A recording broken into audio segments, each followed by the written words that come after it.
Shabbat Shalom. A nossa porção hoje, a nossa paraxá dessa semana se chama Paraxá Tetzaveh, que quer dizer ordena. Ela está no livro de Êxodo 27, 20 até o 30, 10. E temos também a porção dos profetas Ezequiel, a Brit Hadashah, o Novo Testamento, Hebreus 13, 10, 17, e complementando o Salmo 65. Mas esse Shabat de hoje, ele tem algo especial. Ele se chama Shabat Zahor, que... Por que chamarmos esse Shabat de Shabat Zahor? Porque nós estamos exatamente uma semana anterior à festa de Purim. Para quem não conhece, a festa de Purim é só ler o livro de Esther. Quem não sabe onde está o livro de Esther, ele está logo após Neemias. Então é fácil achar. Essa festa, Purim, ela celebra a frustração do plano de Amã, que era um amalequita e que tentou destruir todo o povo judeu. Essa paraxá, ela é complementada com o chamado Zahor, que Zahor significa lembra-te. Para lembrarmos de Devarim, Deuteronômio 25, 17, 19, que sempre lemos no dia de hoje, nesse Shabat, como se Deus estivesse nos ordenando. Lembre-se da maldade de Amaleque, porque queria matar todos os judeus. Então, o Senhor ordena que nós eliminemos, erradiquemos a memória dele da face da terra.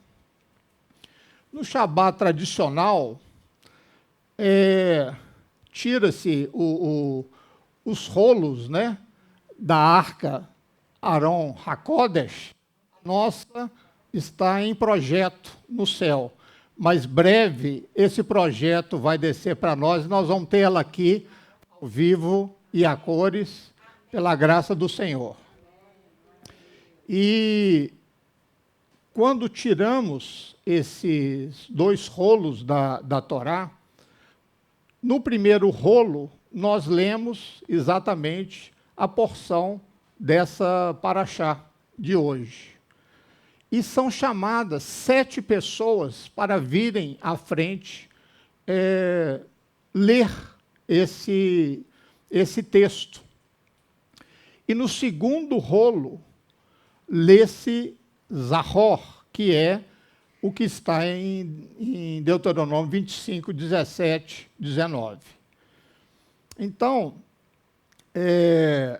nós não temos a arca, mas no final da apresentação dessa paraxá, eu vou chamar uma pessoa para que ela venha aqui na frente com a sua Bíblia e leia Devarim, Deuteronômio 25, de 17 a 19. Então, assim que terminar, né, vão manter nos nossos lugares, né, não vamos levantar ainda não. Essa pessoa virá aqui, vai ler para nós. Alô? Vai ler para nós Deuteronômio 25, de 17 a 19. Apenas 2 capítulos. Então, 2 versículos, rapidinho. Essa pessoa, né, que vem por último ler o rolo da Torá, né, ela é chamada de maftir, que que é a última a ler a porção da Torá. Bom, agora iniciando, então assim, né, eu aproveito esse tempo para convidá-los para a próxima sexta, né, a gente realizar o Shabat de Purim, né, contarmos sobre a história, sobre o que representou isso. É muito interessante, né, essa história não pode passar em branco. Então, iniciando, Êxodo 27, 20, tu, pois, ordenarás aos filhos de Israel que te tragam azeite puro de oliveiras, batido para o candeeiro, para fazer arder as lâmpadas continuamente.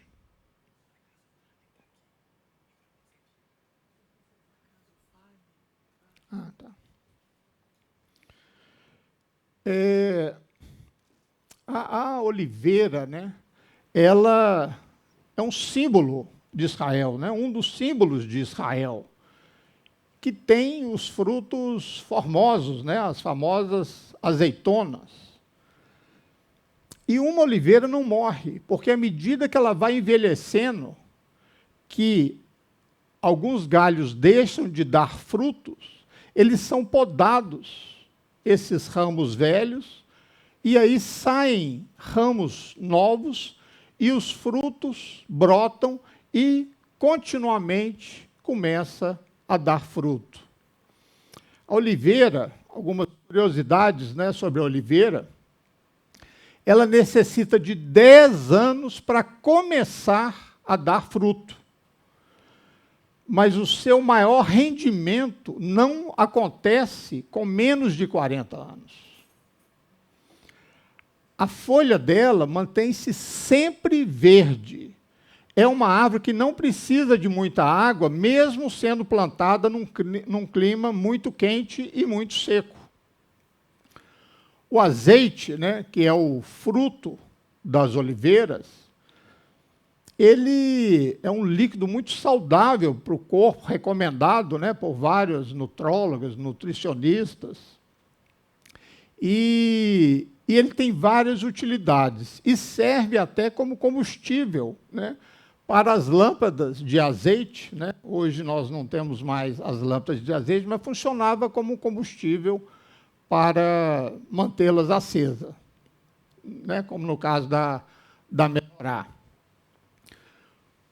O azeite, ele é produzido através de uma pressão sobre as azeitonas que produz aquele líquido.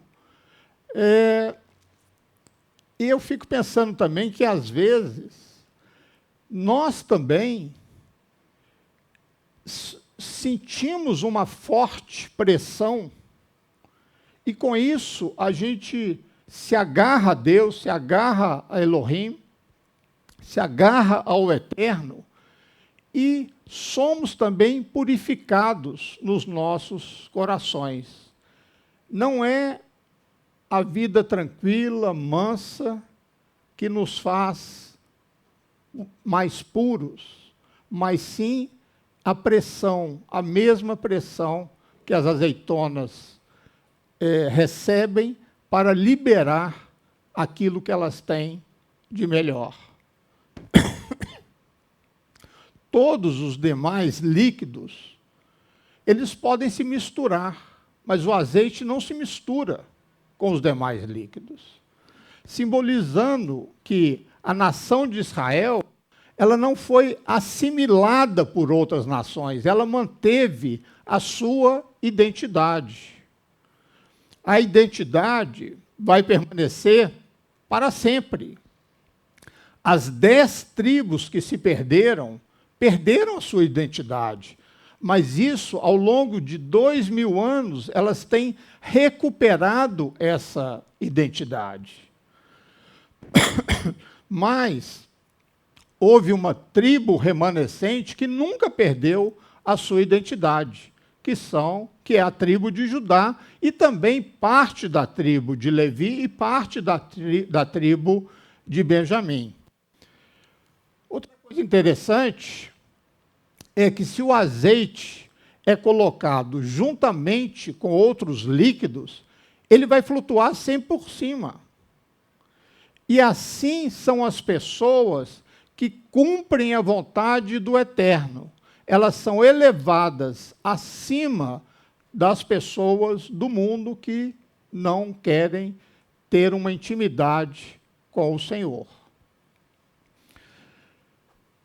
E da mesma forma que o azeite serviu para iluminar o mundo, essa sabedoria que é refletida através do templo, ela se espalhou pelo mundo inteiro. E Yeshua, ele é comparado ao templo, porque ele é a verdadeira luz do mundo, que ele reflete no mundo físico a luz que ele recebeu do Pai no mundo celestial. Um comentário, né, um midrash, conta que uma das 7 lâmpadas que ardia quando o sacerdote chegava pela manhã, que ele ia fazer a limpeza da menorá, mesmo que ela não tinha recebido mais azeite do que as outras, ela sempre estava acesa. E à tarde, o sacerdote acendia as outras lâmpadas com essa, que não se apagava. O Talmud, né, volto a dizer mais uma vez, o Talmud, ele é um comentário, ele não é Bíblia, tá? Ele é um comentário de dezenas de rabinos, de sábios, de um conhecimento muito vasto, muito estudiosos. Então, é apenas um comentário, né? Eu vejo que muitas pessoas hoje estão largando a Bíblia e se dedicando ao Talmud. Esse não é o caminho. O Talmud é importante, mas é a palavra dos homens. E a Bíblia é importante porque é a palavra de Deus. Então, o Talmud conta, né, esse milagre que aconteceu até a morte do meu xará, Shimon HaTzadik, 40 anos antes da destruição do templo. E tudo indica que esse ano exato que ele morreu é o ano da morte de Yeshua, que a história narra mais ou menos através do ano 30, 31 da era cristã. Então, a lâmpada parou de acender na mesma época que Yeshua morreu e ressuscitou, né? Claro. Então, Arão é nomeado sumo sacerdote. O ministério de Arão é uma sombra do ministério celestial do verdadeiro tabernáculo. Moisés, ele recebeu instruções, é como se ele tivesse visto o tabernáculo celestial. Também deve ter visto o sacerdote eterno, celestial, segundo a ordem de Melquisedeque, como diz o texto. Salmo 110, 4. Tu és sacerdote para sempre, segundo a ordem de Melquisedeque. Hebreus 5:10. Tendo sido por Elohim nomeado sumo sacerdote, segundo a ordem de Melquisedeque. E Hebreus 6:19 diz: além do véu, onde Yeshua entrou por nós como precursor, tendo se tornado sumo sacerdote para sempre, segundo a ordem de Melquisedeque.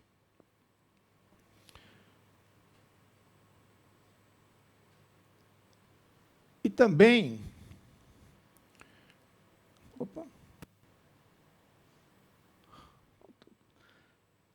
Hebreus 8, 1, 2. Ora, o mais importante de tudo, o que temos afirmado é que sim, temos um sumo sacerdote, o qual se assentou à direita do trono da majestade nos céus, como ministro do santuário e do verdadeiro tabernáculo que o Senhor ergueu, não como ser humano. A palavra hebraica para verdadeiro é emet. Essa palavra vem de amã, que significa suportar, confirmar, ser fiel, crer. E de amã vem a palavra hebraica para fé, que é emuná.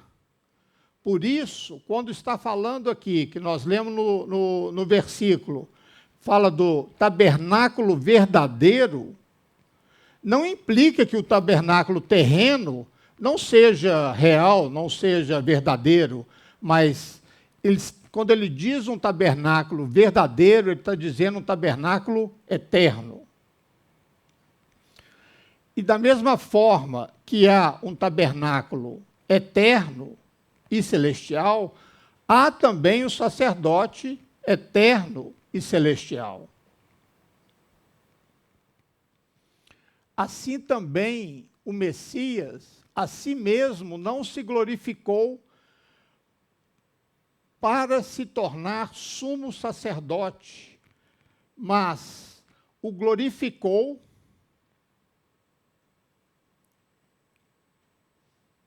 aquele que lhe disse: Tu és meu filho, eu hoje te gerei, como em outro lugar também diz: Tu és sacerdote para sempre, segundo a ordem de Melquisedeque.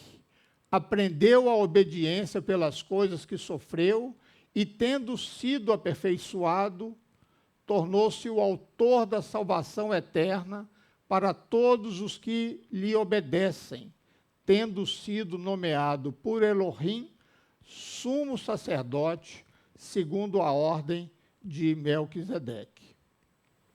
Esse texto nos ensina que depois da ressurreição, o Messias, Yeshua, foi introduzido no sacerdócio celestial, segundo a ordem de Melquisedeque. Tendo, pois, Yeshua, o filho de Elohim, como grande sumo sacerdote que penetrou os céus, conservemos firmes a nossa confissão. Essa expressão, né, penetrou nos céus, ou penetrou os céus, faz uma referência à posse sacerdotal de Yeshua, da mesma forma que o sumo sacerdote Arão entrou no ministério através de ter sido empossado. Então, nós podemos dizer que a consagração de Arão foi uma sombra profética da consagração celestial do Messias. Também farás o manto do éfode todo de pano azul.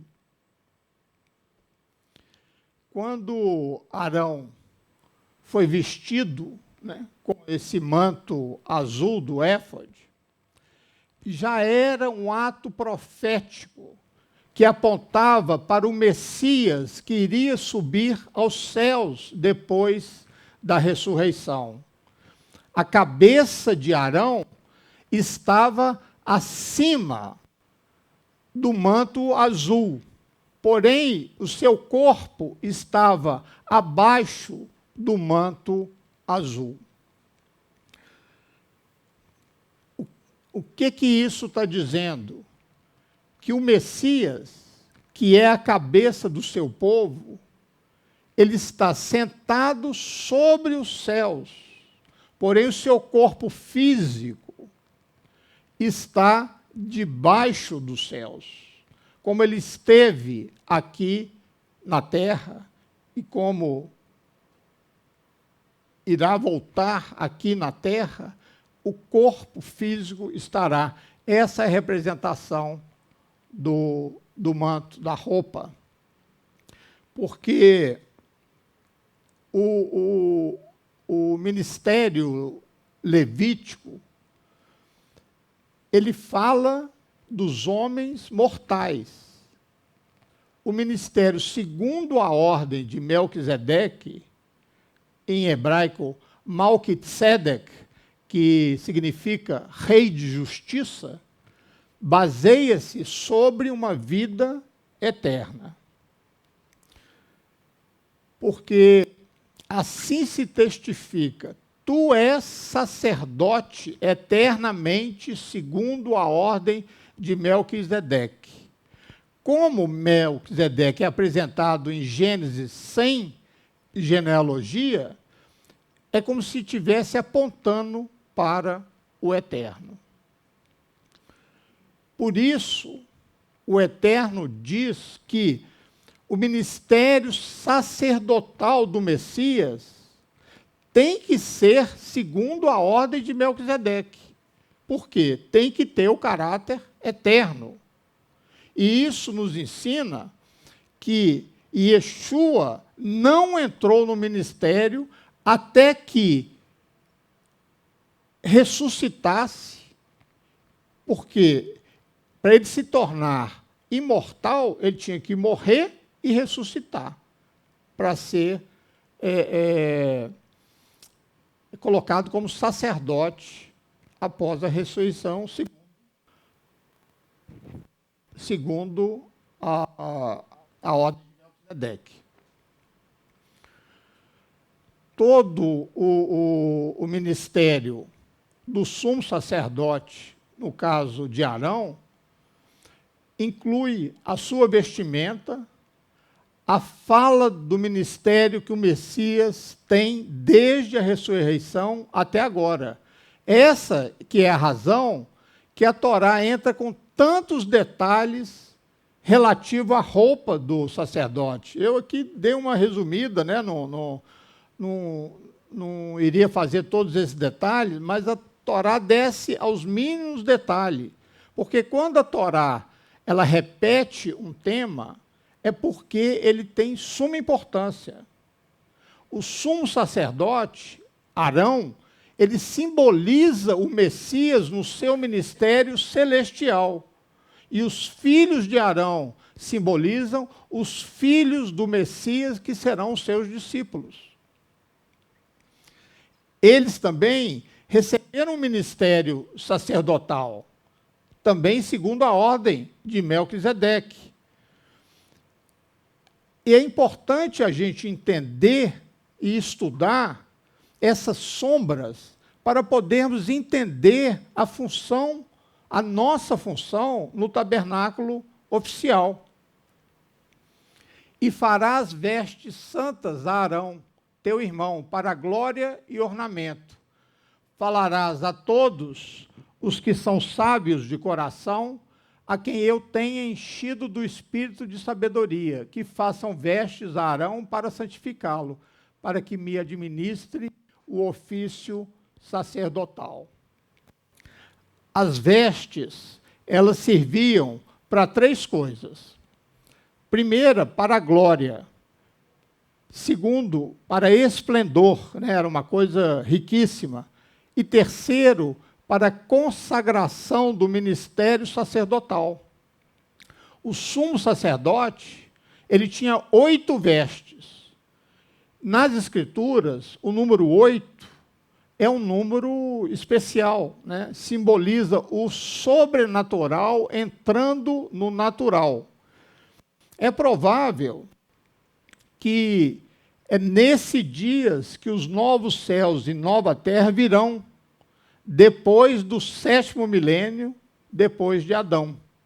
O 8º dia é o dia do Brit Milá, da circuncisão, que o judeu, a criança judia, faz um pacto com a sua carne diante de Deus. 8 pessoas foram salvas na arca do dilúvio. Então, o número 8, ele tem, né, várias interpretações mostrando a que se refere. E porás as 2 pedras nas ombreiras do éfode, por pedras de memória para os filhos de Israel. E Arão e levará os seus nomes sobre os ombros, ambos os seus ombros, para a memória diante do Eterno.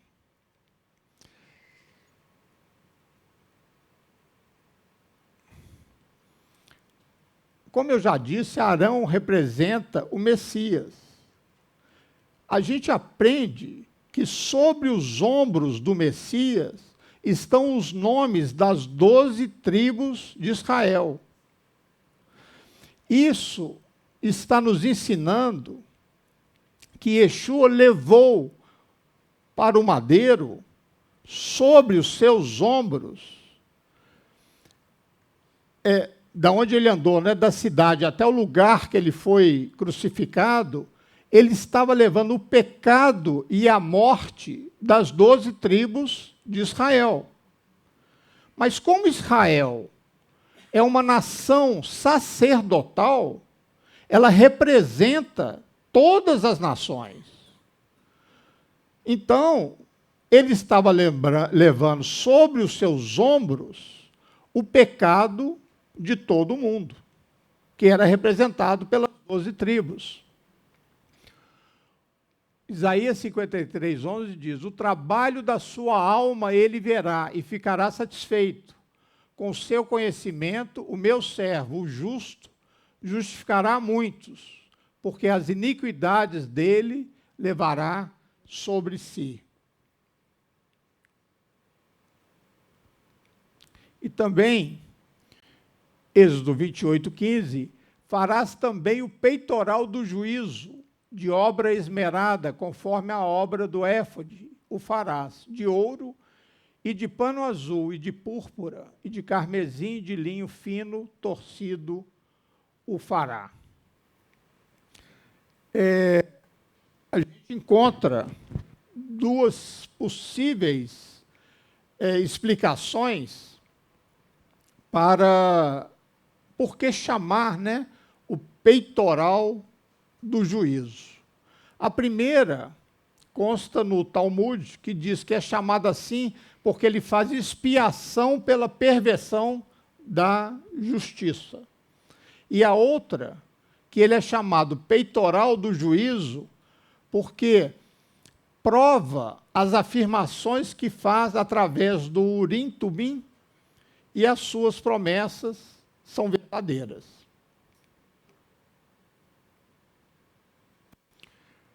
No peitoral, segundo o Rabi Shabbatai Bass,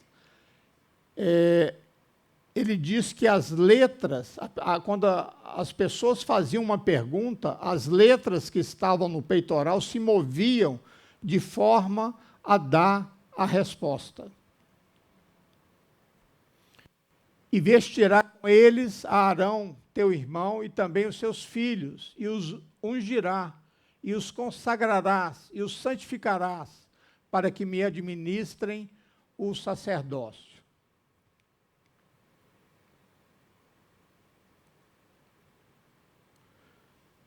Tudo isso também se passou com o Messias. O 4º passo para iniciar o ministério sacerdotal é apresentar os sacrifícios diante do Eterno. Imolarás o novilho perante o Senhor à porta da tenda da consagração, da congregação.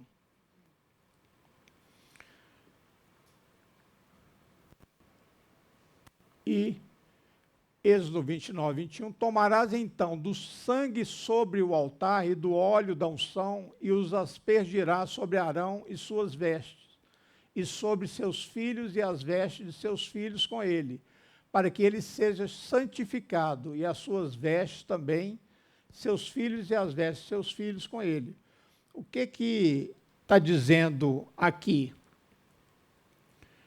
Que as vestes, por exemplo, quando um filho de um sumo sacerdote ia sumir, não precisava fazer esses sacrifícios novamente, porque a roupa ela já era ungida, então ele pondo a roupa ungida, ele já estava ungido, não precisava fazer para cada filho o sacerdote.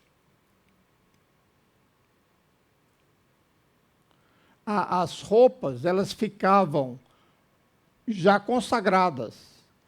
Então, à medida que ia se escolhendo os novos, né, os próximos sumos sacerdotes, não precisava de sacrifício. A própria roupa já o santificava. Tudo indica que não se derramou unção sobre o filho de Arão, que assumiu quando ele morreu. Quando ele assumia o lugar do seu pai,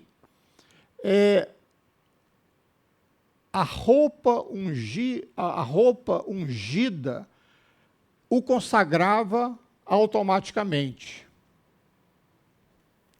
As vestes santas de Arão passarão a seus filhos depois dele, para serem ungidos nela e consagrados nelas.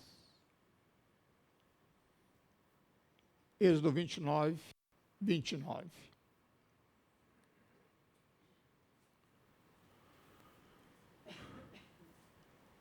Moisés fez tudo em conformidade.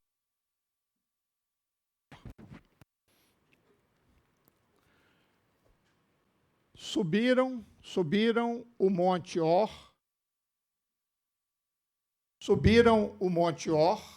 à vista de toda a congregação. Moisés tirou as roupas sacerdotais que Arão vestia e as colocou em seu filho Eleazar, e Arão morreu no alto da montanha.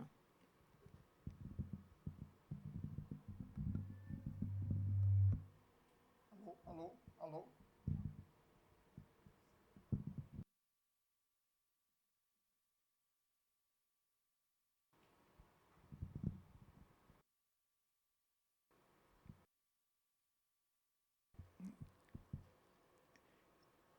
Esse era o tempo necessário para se iniciar o ministério sacerdotal levítico.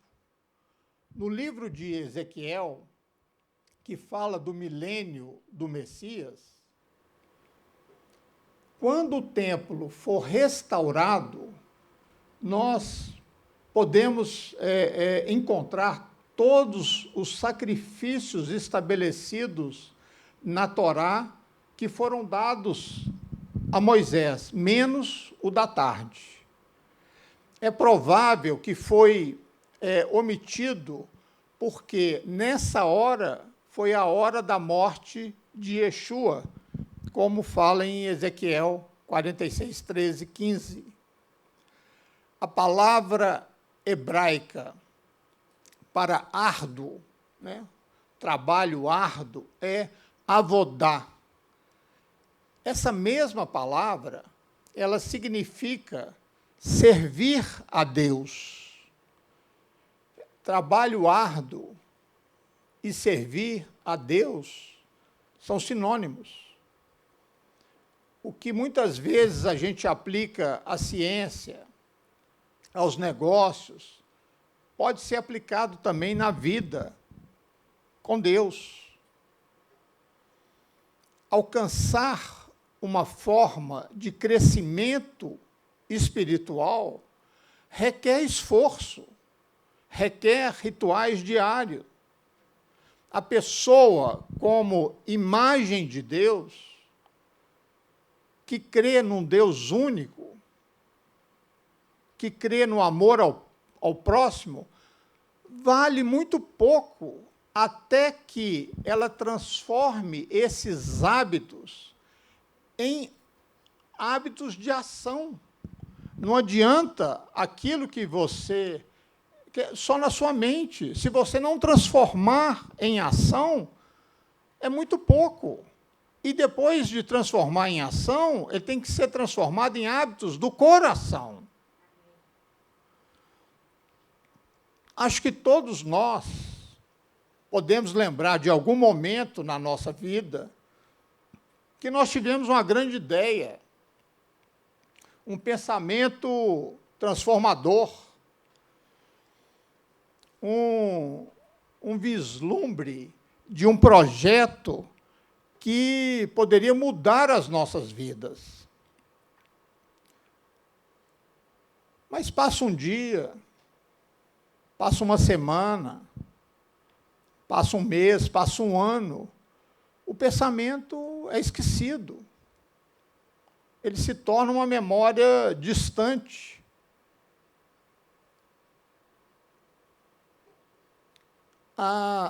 As pessoas que mudam o mundo, seja com uma pequena ação ou aquelas que transformam de uma forma grande o mundo,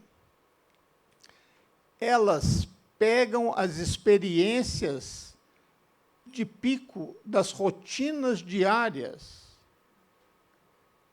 e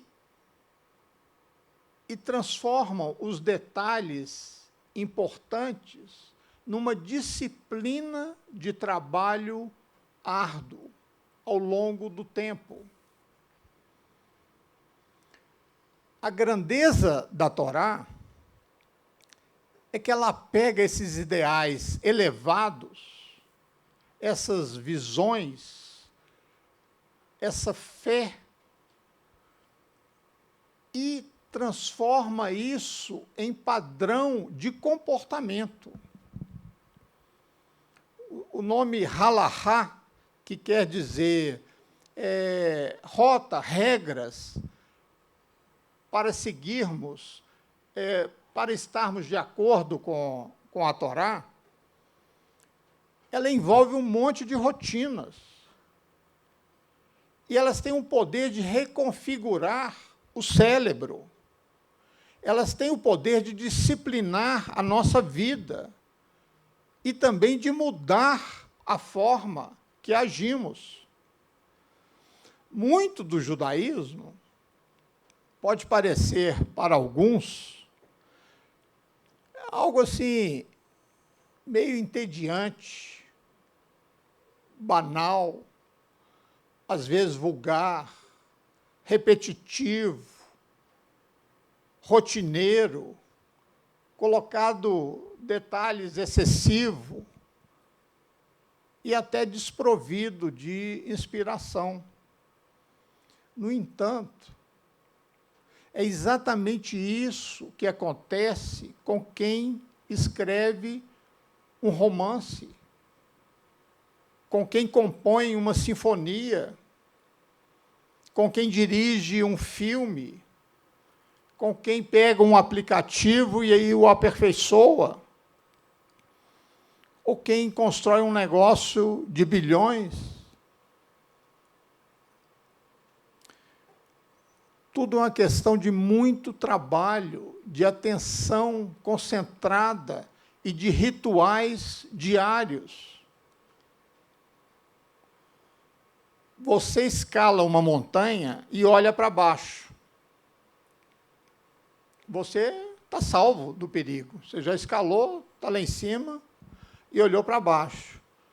O teólogo Rudolf Otto, ele definiu o sagrado como um mistério tanto aterrorizante quanto fascinante. A gente fica maravilhado com a presença de algo maravilhoso. Mas são só experiências. Permanece na memória, mas não faz parte da nossa vida cotidiana. Elas não afetam aquilo que nós fazemos ou aquilo que nós nos tornamos. Mas a Torá, ela trata de nos transformar em pessoas tão criativas que a nossa maior criação será a nossa própria vida. E isso precisa de rituais diários, orações, estudo das Escrituras, celebração do Shabat, celebração das festas bíblicas, o que comemos, a maneira como nos comportamos no trabalho, em casa, a coreografia da santidade. E esses rituais têm efeito.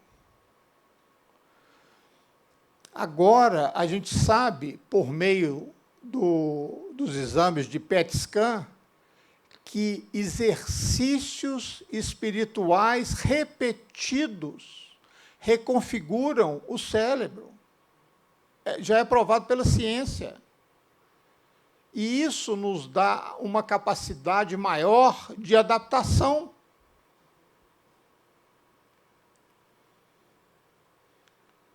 Isso pode nos tornar mais gratos. Isso nos dá uma confiança maior em Deus, no Deus Criador. Isso molda a nossa identidade. Isso pode moldar a forma como agimos, como falamos e até como pensamos. O ritual é para a grandeza espiritual, o que é da mesma forma para quem pratica, por exemplo, um jogador de tênis. Se ele não tiver o ritual diário dele, ele nunca vai se destacar como um jogador de tênis. Da mesma maneira, o romancista,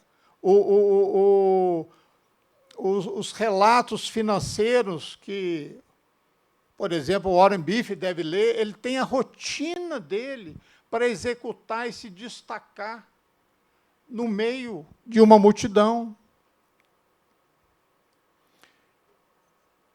Eles são a pré-condição para as grandes realizações. Servir a Deus é avodar, trabalho árduo. Se você busca uma inspiração repentina, eu preciso fazer algo, Deus me inspira, mude isso. Trabalhe nisso todos os dias, durante um ano, ou, se precisar, durante uma vida. E só assim que acontece. É como todo jogador de golfe diz, quando questionado, não sei se vocês já viram uma entrevista, ele vai dizer o seguinte: tive sorte, mas o engraçado é que quanto mais eu pratico, mais sorte eu tenho. Quanto mais você busca alturas espirituais, mais você precisa do ritual e da rotina. Tetzavé é a única porção que não contém a palavra Moisés. Pela primeira vez, o herói, o líder, o libertador, o legislador, está nos bastidores. Em vez disso, o foco está no seu irmão mais velho, Aaron, que, em toda a história, ele está quase sempre em segundo plano. Na verdade, essa paraxá ela é dedicada a Aaron pelo papel que Moisés não ocupou. Por quê? Será que existe algum significado para essa ausência de Moisés nessa paraxá? Eu pensei em duas possibilidades. A primeira é a rivalidade entre irmãos, hostilidade entre irmãos. Essa história ela é contada 4 vezes em Gênesis, entre Caim e Abel, entre Isaque e Ismael, entre Jacó e Esaú, e entre José e seus irmãos. Existe um padrão nessas narrativas, como cada uma termina. Caim e Abel, sabemos, termina com assassinato. Isaque e Ismael, embora eles tenham crescido separados, eles são vistos juntos no funeral de Abraão. Acredito que deve ter havido alguma reconciliação, embora isso não é dito claramente, mas nas entrelinhas deve ter havido uma reconciliação. Jacó e Esaú se encontraram, se abraçaram e cada um foi por um caminho separado. José e seus irmãos são reconciliados e vivem juntos em paz, José bancando a comida, a terra e a proteção. Convivência na família não é algo simples. Frequentemente é repleto de conflitos. No entanto, lentamente, quando os irmãos começam a aprender algo ali, Gênesis termina. Mas não é o fim da história. Há um 5º capítulo, a relação entre Moisés e Arão. Pela primeira vez, aqui, não há indícios de rivalidade entre os dois irmãos. Eles trabalham juntos desde o início da missão. Eles foram juntos conduzindo os israelitas à liberdade. Eles se dirigem às pessoas juntos. Eles ficam juntos quando vão confrontar Faraó. Eles realizam sinais e maravilhas juntos. Compartilham a liderança do povo juntos. Pela primeira vez, os irmãos funcionam como uma equipe. Cada um tem dons diferentes, cada um tem talentos diferentes, funções diferentes, mas sem hostilidade, cada um completando o outro.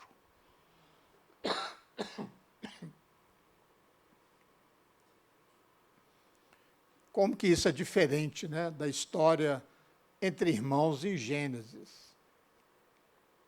A gente pode pensar que Arão teve muitos motivos para não se alegrar com o retorno de Moisés, né? Os irmãos, eles não cresceram juntos. Moisés foi adotado pela filha de Faraó e foi criado num palácio egípcio. Eles não estiveram juntos durante o sofrimento dos israelitas, porque Moisés temeu por sua vida e fugiu para Midian, como diz a palavra. Além disso, Moisés era o irmão mais novo.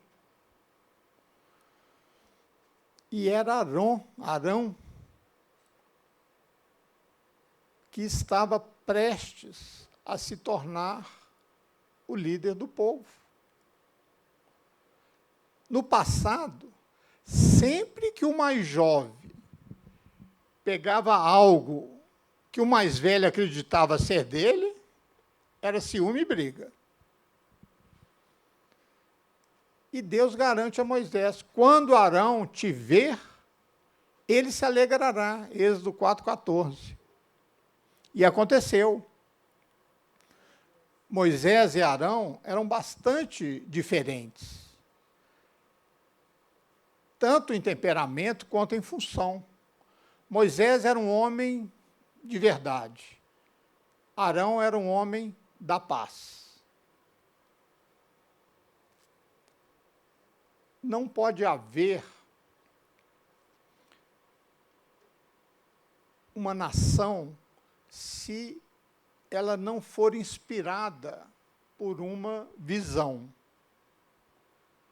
Mas sem paz, não há nação para inspirar. Arão e Moisés, os dois ali eram necessários, cada um no seu papel. Às vezes havia uma tensão, mas o tempo todo eles trabalhavam junto, cada um respeitando o dom do outro. No Talmud, no capítulo Shemot Rabbah, diz o seguinte: os irmãos se beijaram quando se encontraram. Isso significa que cada um se alegrou com a grandeza do outro. O fato de Arão não invejar o irmão mais novo, e, pelo contrário, se alegrar com a sua grandeza, é o que o tornou digno de ser o sumo sacerdote. Então aconteceu, medida por medida. Assim como Arão abriu espaço para o seu irmão mais novo liderar, Deus abriu espaço para Arão liderar. É assim que funciona. E é por isso que Arão é o herói dessa paraxá. E pela primeira vez, ele não é ofuscado por Moisés. Quem é o homenageado? Quem é homenageado? Perguntou Ben Zoma. Aquele que honra os outros. Arão honrou seu irmão mais novo. E por isso que é dito a Moisés nessa paraxá: faça vestimentas sagradas para seu irmão Arão, para dar-lhe honra e esplendor. A história de Arão e Moisés é exatamente onde a fraternidade entre irmãos atinge as alturas. E esse é o significado do Salmo 133, que faz uma referência a Arão com suas vestes sagradas. Quão bom e agradável é quando irmãos vivem em unidade. É como se o óleo precioso fosse derramado na cabeça, escorrendo na barba de Arão, descendo na gola de suas vestes. Foi graças a Arão e a honra que ele deu a Moisés que finalmente os irmãos aprenderam a viver juntos em união. Mas existe uma segunda possibilidade. Podemos responder sempre com compaixão, com bondade e com amor. Podemos nos tornar a azeitona que, quando esmagada, produz o óleo puro que alimenta a luz da santidade. Quando coisas ruins acontecem a pessoas boas, aí a nossa fé é desafiada. E Abraão perguntou: o juiz de toda a terra não fará justiça? Moisés perguntou: por que o Senhor fez mal a esse povo? No entanto, no final, a pergunta errada é: por que isso aconteceu logo comigo? Que oro, que respeito? Nunca saberemos. Não somos Deus, e acho que nem é bom tentar ser. A pergunta certa é: visto que isso aconteceu comigo, o que Deus quer me dizer? Para isso, a resposta não é só um pensamento, mas uma ação. É curar o que pode ser curado, seja medicamente, no caso do corpo, psicologicamente, no caso da mente, e espiritualmente, no caso da alma. A nossa tarefa é levar luz aos lugares escuros da nossa vida e da vida dos outros. Esmagados como azeitonas, temos que irradiar luz. E nem tente imaginar que isso é fácil. É necessário um ato supremo de fé. Mas é precisamente nessa hora que sentimos o poder da fé para mudar vidas. Da mesma forma que a arte pode transformar a dor em beleza, a fé pode transformar a dor em amor e em uma luz que abençoa. Shabbat Shalom. Continuando o que eu falei no início, eu gostaria de honrar o Luiz Flávio para subir até aqui e ler o livro de Deuteronômio 25, 17 a 19.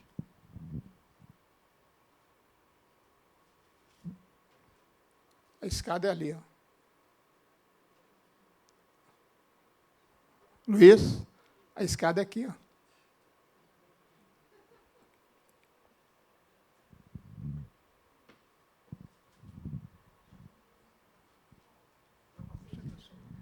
Shabbat Shalom a todos. A palavra do Senhor diz assim: lembra-te do que te fez Amaleque no caminho quando saías do Egito.